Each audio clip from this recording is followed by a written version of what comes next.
حضرت عمر رضی اللہ تعالیٰ عنہ کہتے ہیں کہ میں امیر المؤمنین کو دیکھتا تھا کہ روز شام کے وقت کچھ روٹی اور سالن لے کر ایک گلی کی طرف چلے جاتے تھے، اور کہاں جاتے تھے کچھ پتہ نہیں ہوتا تھا.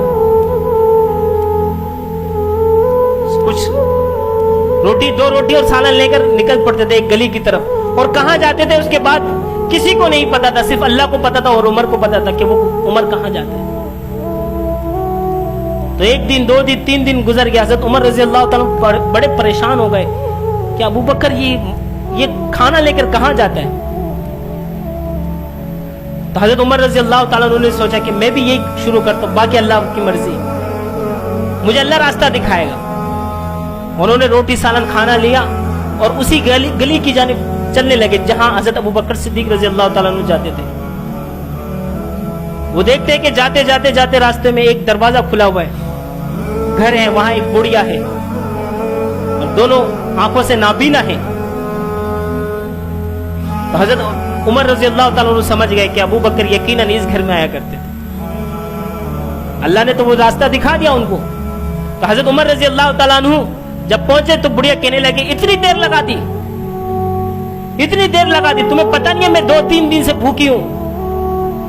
عمر رضی اللہ تعالیٰ عنہ وہ جو بہادر اور بہادری کی مثال بہادری جن سے پہچانی جاتی ہے، دلیری جن سے پہچانی جاتی ہے، شجاعت جن پر ناز کرتی ہے، وہ حضرت عمر بن خطاب رضی اللہ تعالیٰ عنہ.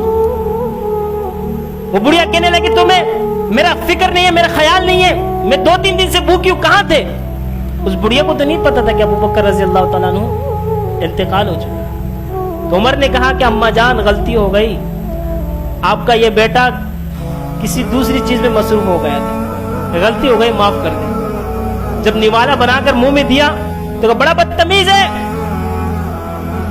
بڑا بدتمیز ہے، تجھے تمیز بھی نہیں کہ نوالا کس طرح بنا کر دیتے، لگتا تو وہ نہیں ہے.